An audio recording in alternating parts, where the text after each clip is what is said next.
कभी सोचा है कि एक बड़ी कंपनी अपने लाखों करोड़ों के लेन देन को सही सही कैसे रिकॉर्ड करती है? ये एक बहुत बड़ा सवाल है और इसका जवाब एक बहुत ही सिंपल से लगने वाले टूल में छिपा है। आज हम इसी वित्तीय जासूसी के राज से पर्दा उठाएंगे और देखेंगे कि कैसे ट्रायल बैलेंस नाम का ये टूल इस पहेली को सुलझाने में मदद करता है। ठीक है, तो आज का हमारा सफर कैसा रहेगा? सबसे पहले हम ये समझेंगे कि कंपनियां अपने खातों को बैलेंस करने की कोशिश कैसे करती हैं। फिर हम पहली और सबसे जरूरी वित्तीय जांच यानी ट्रायल बैलेंस को जानेंगे। हम ये भी देखेंगे कि जब नंबर मैच नहीं होते तो क्या होता है, और सबसे मजेदार बात, जब नंबर मैच होने पर भी सब कुछ गलत हो सकता है। आखिर में हम एक असली वित्तीय जासूस की तरह इन गलतियों को ढूंढना और उन्हें सुधारना सीखेंगे। हर बिजनेस, चाहे वो गली के नुक्कड़ की दुकान हो या कोई मल्टीनेशनल कंपनी, एक ही बुनियादी चुनौती का सामना करता है। वो ये कि इस बात पर यकीन कैसे किया जाए कि उनके हिसाब किताब में कोई गड़बड़ नहीं है। मतलब कोई बिजनेस अपने ही नंबरों पर आखिर भरोसा करे तो करे कैसे? ये एक ऐसा सवाल है जो कई मालिकों और मैनेजरों की रातों की नींद उड़ा सकता है, क्योंकि अगर नंबर ही गलत हैं तो फिर तो सारे फैसले ही गलत होंगे। तो अकाउंटेंट्स इस सटीकता को पक्का करने के लिए अपना पहला सबसे जरूरी कदम कैसे उठाते हैं? चलिए उनकी इस पहली वित्तीय जांच पड़ताल की दुनिया में चलते हैं। असल में ट्रायल बैलेंस एक बहुत ही सीधी सादी हिसाब किताब की जांच है। ये डबल एंट्री अकाउंटिंग के सबसे जरूरी नियम पर आधारित है।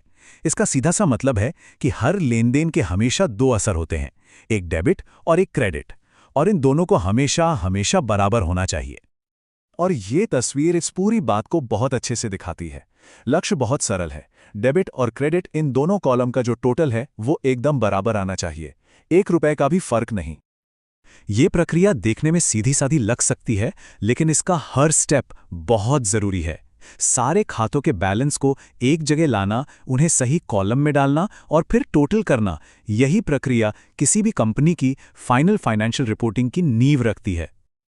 लेकिन तब क्या होता है जब सब कुछ करने के बाद आखिरी और सबसे जरूरी स्टेप पर आकर गाड़ी अटक जाती है? मतलब जब दोनों कॉलम का टोटल मैच ही नहीं होता। ये असंतुलन समझ लीजिए एक बड़े लाल झंडे की तरह है, जो बताता है कि अकाउंटिंग प्रोसेस में कहीं तो कोई गलती हुई है। हो सकता है सब्सिडरी बुक्स को जोड़ने में कोई चूक हुई हो, या किसी जर्नल एंट्री को लेजर में गलत पोस्ट कर दिया हो, और बस यहीं से एक अकाउंटेंट का काम एक जासूस के काम में बदल जाता है। लेकिन कहानी में असली मोड़ अब आता है।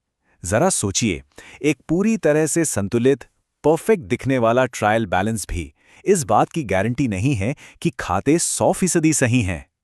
सोचिए, क्या हो अगर ट्रायल बैलेंस तो एकदम परफेक्ट मैच हो गया, लेकिन असल में नंबर फिर भी गलत हों? हाँ, ऐसा हो सकता है। कुछ बहुत चालाक गलतियां इस पहली जांच से बड़ी आसानी से बच निकलती हैं। और ये हैं वो 4 छुपे हुए अपराधी जो ट्रायल बैलेंस के संतुलन को बिगाड़े बिना अपना काम कर जाते हैं। एरर्स ऑफ ओमिशन, जहां एंट्री करना ही भूल गए। एरर्स ऑफ कमीशन, मतलब अमाउंट तो सही है पर गलत खाते में डाल दिया। एरर्स ऑफ प्रिंसिपल, जहां अकाउंटिंग के नियम ही तोड़ दिए। और कॉम्पेंसेटिंग एरर्स, यहां दो गलतियां मिलकर एक दूसरे को छुपा लेती हैं, इसीलिए इन्हें ढूंढना बहुत मुश्किल होता है। तो फिर सवाल यह है कि एक वित्तीय जासूस इन छिपे हुए सुरागों को खोजने के लिए कौन सी चालाक तरकीबें अपनाता है? यहाँ सबसे जरूरी बात यह है, ट्रायल बैलेंस का मिल जाना सिर्फ एक पड़ाव है, मंजिल नहीं। ये इस बात का पक्का सबूत नहीं कि सब कुछ सही है, बल्कि ये तो असली जांच की शुरुआत है। अकाउंटेंट्स गलती की खोज को आसान बनाने के लिए कुछ बेहतरीन गणितीय शॉर्टकट अपनाते हैं। जैसे अगर डेबिट और क्रेडिट के टोटल का अंतर 9 से भाग हो जाता है, तो ये एक ट्रांसपोजिशन गलती का संकेत हो सकता है।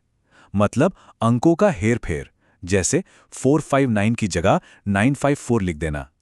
ये एक छोटा सा सुराग पूरे केस को सुलझा सकता है। तो एक बार जब गलती पकड़ में आ जाती है, तो इस केस को आधिकारिक तौर पर बंद कैसे किया जाता है? इसके लिए एक खास अकाउंट का इस्तेमाल होता है, सस्पेंस अकाउंट। इसे आप उस अंतर वाली रकम के लिए एक अस्थायी होल्डिंग सेल की तरह समझ सकते हैं। इससे कंपनी अपनी फाइनल रिपोर्ट तो बना सकती है, जबकि जासूसी का काम पर्दे के पीछे चलता रहता है। यहां एक क्लासिक केस देखते हैं। मान लीजिए कंपनी ने ₹5000 का फर्नीचर खरीदा, जो कि एक संपत्ति यानी एसेट है, लेकिन गलती से इसे रोजमर्रा के खरीद खर्च यानी एक्सपेंस में डाल दिया। इसे सुधारने के लिए एक रिवर्स एंट्री पास की जाती है, जिससे फर्नीचर को उसकी सही जगह यानी संपत्ति के रूप में दिखाया जाता है। ये वर्गीकरण बहुत ज़रूरी है ताकि कंपनी की वित्तीय सेहत की सही तस्वीर सामने आए। तो ये हमें इस आखिरी सवाल पर लाकर छोड़ता है। अगर किसी कंपनी के खाते पूरी तरह से संतुलित हैं, तो क्या इसका मतलब है कि वे सच कह रहे हैं? ट्रायल बैलेंस हिसाब किताब की सटीकता के लिए एक जबरदस्त टूल है, लेकिन ये पूरी कहानी बताइए जरूरी नहीं। अगली बार जब किसी कंपनी की फाइनेंशियल रिपोर्ट देखें, तो ये याद रखना चाहिए कि उन नंबरों के पीछे भी एक कहानी छिपी हो सकती है, जिसे पढ़ने की जरूरत है।